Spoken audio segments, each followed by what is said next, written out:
Hi everyone, आज से हम लोग स्टार्ट करने वाले हैं जावा की सीरीज़।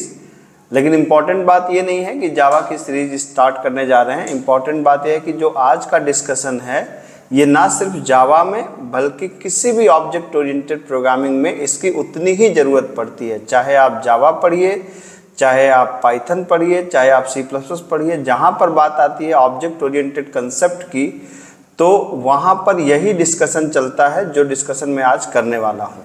ठीक है, मतलब ये बेस कंसेप्ट है। चाहे उसी ऑब्जेक्ट ओरिएंटेड को आप जावा से करिए, चाहे उसी ऑब्जेक्ट ओरिएंटेड को आप सी प्लस प्लस से करिए, चाहे उसी को आप पाइथन से करिए, किसी से भी आप इस काम को कर सकते हैं। ठीक है, तो आइए स्टार्ट करते हैं। बात करते हैं ऑब्जेक्ट ओरिएंटेड प्रोग्रामिंग लैंग्वेज की। तो ऑब्जेक्ट ओरिएंटेड प्रोग्रामिंग लैंग्वेज ये एक बहुत ही फेमस कंसेप्ट है। ठीक है, जो बेस्ड दो रियल लाइफ कंसेप्ट्स पे। पहले कंसेप्ट को बोलते हैं क्लास और दूसरे कंसेप्ट को बोलते हैं ऑब्जेक्ट। पूरी आप ऊप्स की पूरी एक बुक पढ़ डालिए तो पूरी बुक दो ही चीज़ों पे बेस्ड है, एक क्लास और एक ऑब्जेक्ट। अब इंटरेस्टिंग बात है कि हमें ऑब्जेक्ट ओरिएंटेड में समझना होता है कि क्लास और ऑब्जेक्ट में क्या फ़र्क है। ठीक है, और इस चीज़ को खूब ध्यान से समझिएगा। अगर मैं क्लास में बच्चों से पूछता हूँ कि क्लास क्या होती है तो स्टूडेंट्स जवाब देते हैं कि the collection of object is known as class. ठीक है, ये डेफिनेशन बिल्कुल सही है, लेकिन मुझे ये डेफिनेशन अपील नहीं करती। ठीक है, मैं ऐसे कहता हूँ कि अगर इस डेफिनेशन को मुझे आप मैप करने को कहिए तो मैं कहता हूँ द कलेक्शन ऑफ बच्चे आर नोन एज पेरेंट। तो क्या ये रिजेंबल कर रहा है? ठीक है, तो बच्चों के कलेक्शन को आप पेरेंट कैसे कह सकते हैं? तो आप कहेंगे क्या ये अच्छे अच्छे किताबों में डेफिनेशन लिखी है, क्या ये गलत है? नहीं, ये गलत नहीं है, लेकिन इस डेफिनेशन का सेंस कुछ और है और शब्द कुछ और कह रहे हैं। तो चूँकि हम भाषा की वजह से, मैं बार बार कहता हूं कि जो बुक्स में लिखा होता है हम सोचते हिंदी में हैं, पढ़ते इंग्लिश में हैं, तो कई बार जो शब्द होते हैं वो शब्द का शाब्दिक मतलब कुछ और होता है और उसका सेंस कुछ और होता है। तो सेंस कुछ और है और शब्द का मतलब कुछ और है। अगर आप मुझसे पूछें कि क्लास क्या है तो मैं सिर्फ आपको सिंपली एक लाइन की डेफिनेशन लिखूंगा कि a class is like a blueprint or prototype which contains two things that is attribute and behaviour. मतलब क्लास एक ब्लूप्रिंट की तरह है या एक प्रोटोटाइप की तरह है जिसके अंदर दो चीज़ें होती हैं, एक होता है एट्रीब्यूट और एक होता है बिहेवियर। ठीक है, प्रोग्रामिंग की भाषा में आप समझ सकते हैं एट्रीब्यूट्स का मतलब वेरिएबल और बिहेवियर का मतलब फंक्शंस। तो मतलब दुनिया की किसी भी चीज़ को हम अगर क्लास के फॉर्म में अरेंज करना चाहें तो पहले हम ये देखेंगे कि उसके एट्रीब्यूट्स कौन कौन से होंगे और फिर हम ये देखेंगे कि उसमें बिहेवियर कौन कौन से होंगे, मतलब उसमें वेरिएबल्स कौन कौन से होंगे और वो कौन कौन से मेथड्स, मतलब कौन कौन से ऑपरेशन परफॉर्म करती होगी। ठीक है, अब अगर मैं बात करूं कि यहाँ पे देखिए लिखा भी है कि attributes specifies the properties of the system while behaviour specifies the functionality. अब मान लीजिए कि मैं कहूँ कि चलिए हम इंसान की एक क्लास बनाते हैं, कि ऊपर वाले ने अगर सोचा होगा कि एक इंसान बनाना है तो उसने क्लास को कैसे बनाया होगा। तो मैं ऐसे कह सकता हूँ कि उसने कहा होगा कि हमारे जितने एट्रीब्यूट्स हैं, माइंड, हैंड, लेग्स, आइज़, सारे जो भी हमारे पास है ये सारे हमारे एट्रीब्यूट्स हैं। और माइंड है तो हम सोचेंगे, हाथ है तो काम करेंगे, पैर है तो चलेंगे, आँख है तो देखेंगे एंड सो ऑन। तो ये सारे हमारे क्या हैं? बिहेवियर हैं। और अगर आप ध्यान दें तो इसी मॉडल पे जितने भी इंसान हैं, मैं हूँ, आप हैं, या जितने भी लोग हैं, सब इसी मॉडल पे बने हैं। मतलब सबके पास यही कॉमन चीज़ें हैं। लेकिन इंटरेस्टिंग बात यह है कि ये कॉमन होने के बावजूद हम सब अलग अलग हैं। कैसे अलग अलग हैं ये थोड़े समय बाद हम लोग इसको देखेंगे। ठीक है, तो क्लास का मतलब हुआ कि किसी भी चीज़ का प्रोटोटाइप, किसी भी चीज़ का नक्शा। ठीक है, अब बात आती है कि भाई ये ऑब्जेक्ट क्या है। तो ऑब्जेक्ट को मैंने कहा कि these are the instances of class. Object है किसी भी क्लास का इंस्टेंस। इंस्टेंस को कैसे समझे हम लोग? इंस्टेंस को समझे कि जैसे हमने कहा कि एक जो पेरेंट्स हैं उनके जो बच्चे हैं वो उनके इंस्टेंस हैं। तो एक क्लास आप समझिए पेरेंट हो गई और जो ऑब्जेक्ट हो गए बच्चे हो गए, दोनों इंसान हैं। इंटरेस्टिंग बात है। तो असल ज़िंदगी में थोड़ा आप कंफ्यूज हो सकते हैं, थोड़ा प्रोग्रामिंग की भाषा में हम इस चीज़ को समझते हैं। तो मैंने क्लास को बताया है कि क्लास क्या करता है कि they contain all the properties and methods.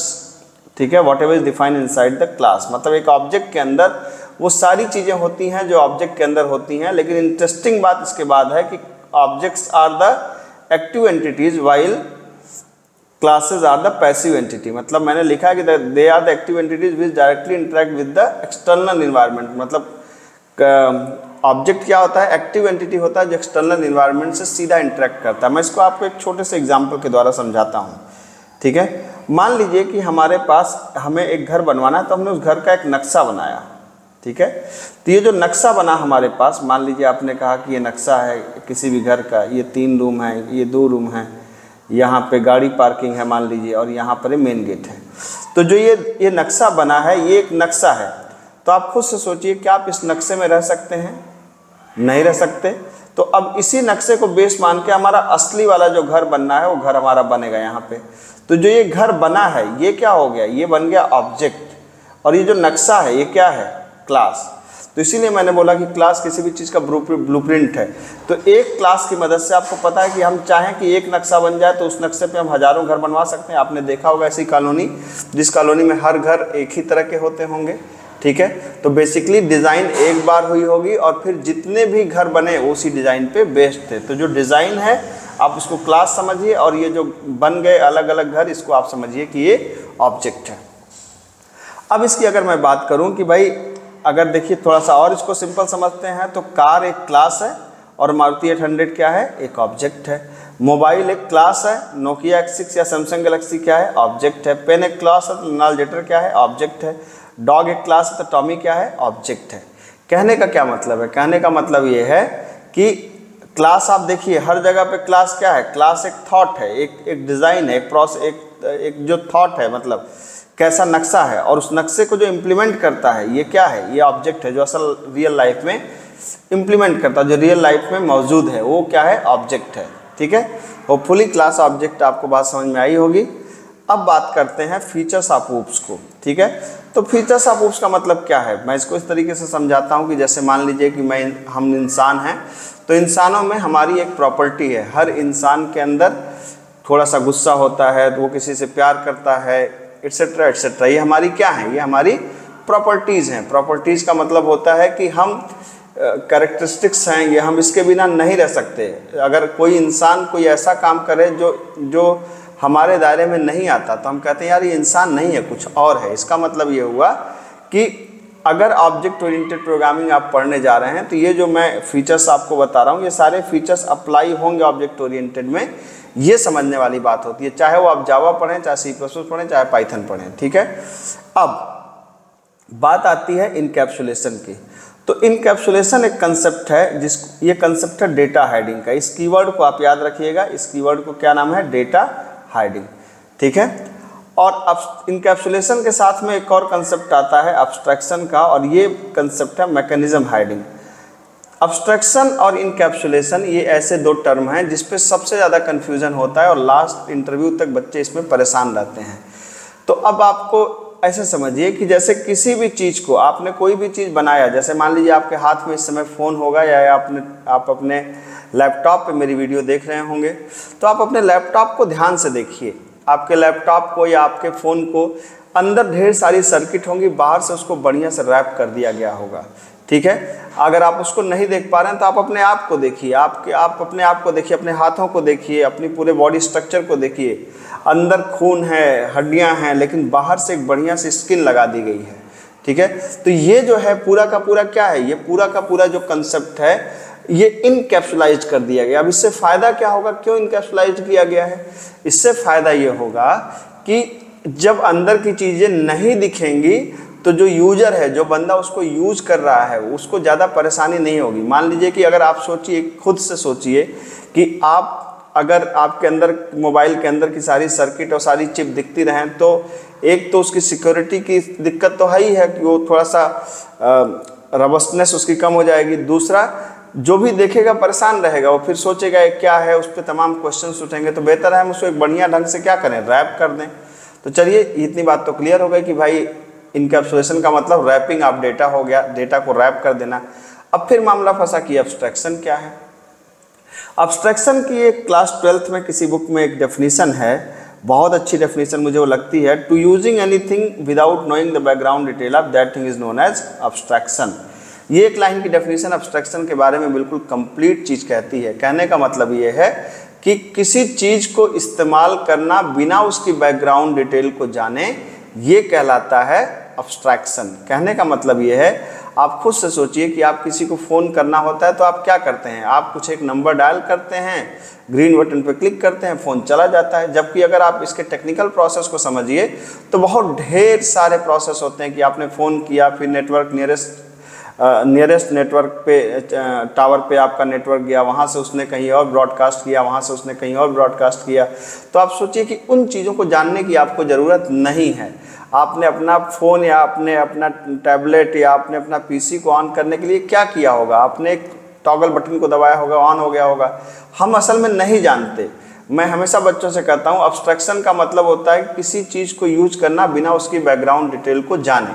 अगर आप इस बात पे आपको लग रहा हो कि अरे हम तो सब जानते हैं, तो आप ध्यान से ज़रा देखना चालू करिए अपने अगल बगल। क्या आप जानते हैं कि आपने जो चप्पल पहन रखा है इस समय, वो चप्पल कैसे बनी? आप जो पेन यूज कर रहे हैं वो पेन कैसे बनी? आप जो लैपटॉप यूज कर रहे हैं लैपटॉप कैसे बनी? आपकी कॉपी कैसे बनी? आपका ब्लेज़र कैसे बना? आप कैसे बने? दरअसल हम कुछ नहीं जानते। हम क्या जानते हैं? हम सिर्फ हम उन चीज़ों के यूज़र हैं, हम सिर्फ यूज कर रहे हैं। ठीक है। अब यहाँ पे बात आती है कि एक आदमी जो कुछ नहीं जानता, ठीक है, लेकिन यूज कर रहा। आप देखिए कि अब 99% चीज़ें हम लोग असल ज़िंदगी में कुछ भी नहीं जानते, हम सिर्फ उनको यूज करते हैं, और ये कंसेप्ट कहलाता है अब्स्ट्रैक्शन। ये बहुत इंपॉर्टेंट कंसेप्ट है, इस बात को ध्यान समझ लीजिए। अब जावा कहना क्या चाहता है? जावा ये कहना चाहता है कि आप जब भी कोई चीज़ डेवलप करें तो इतना अब्स्ट्रैक्टेड बनाएं कि उसको कोई भी आदमी यूज कर ले। ठीक है। आप सिंपली देखिए कि किसी ने जो फ़ोन का ऐप बनाया है तो कितना ही यूजर फ्रेंडली ऐप है, कोई भी आदमी उसको यूज कर लेता है बिना बैकग्राउंड डिटेल को जाने। तो बिना बैकग्राउंड डिटेल को जाने जो भी उसको यूज कर लेता है, इसका मतलब है कि आप सोचिए कि डेवलपर ने कितना बढ़िया सोचा होगा।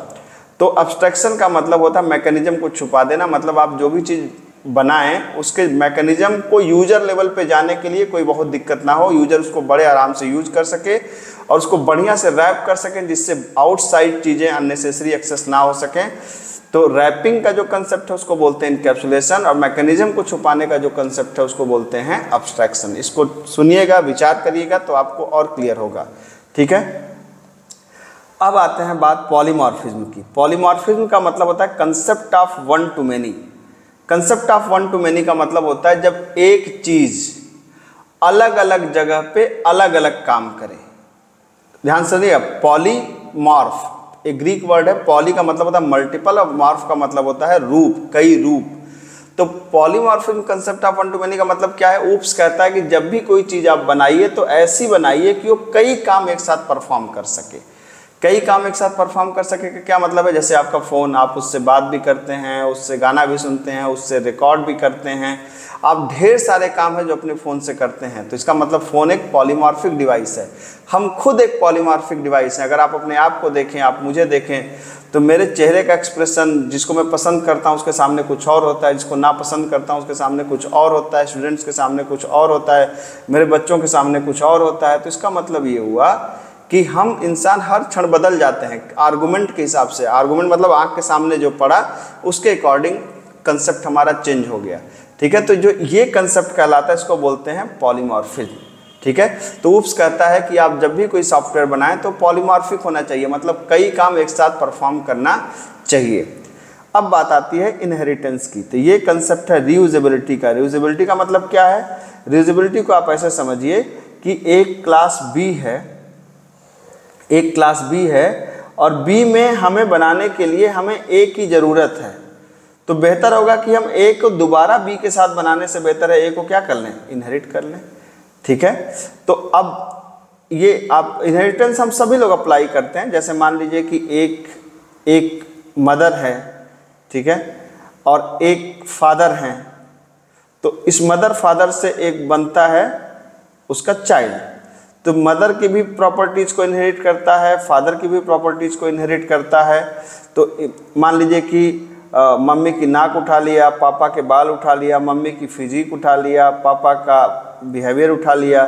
तो एक कुल मिलाकर के ये जो चाइल्ड ऑब्जेक्ट बना है ये इन दोनों का इन दोनों को इनहेरिट करके एक नया ऑब्जेक्ट बना है। तो कहने का मतलब कि ऊपर वाले ने ज़्यादा मेहनत नहीं करी, नए ऑब्जेक्ट को बनाने के लिए जो एग्जिस्टिंग चीज़ें थी उसी को यहाँ पर इसने क्या कर लिया, इनहेरिट कर लिया। तो ऊप्स भी यही कहता है कि अगर कोई चीज़ आपको बनानी है और वैसी चीज़ पहले से बनी है तो बेहतर है कि आप उन चीज़ों को इनहेरिट कर लो नया बनाने की बजाय।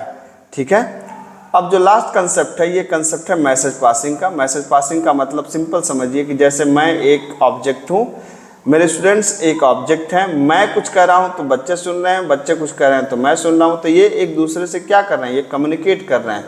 तो ये जो मैं मैसेज पास कर रहा हूँ इनके पास, ये मैसेज पास कर रहे हैं मेरे पास, तो ये जो कम्युनिकेशन है, रन टाइम कम्युनिकेशन का कंसेप्ट है, इसी को बोलते हैं मैसेज पासिंग। होपफुली मैंने आपको पूरी कोशिश करी। ऑब्जेक्ट ओरिएंटेड प्रोग्रामिंग का एक क्रक्स है, अगर आप कोई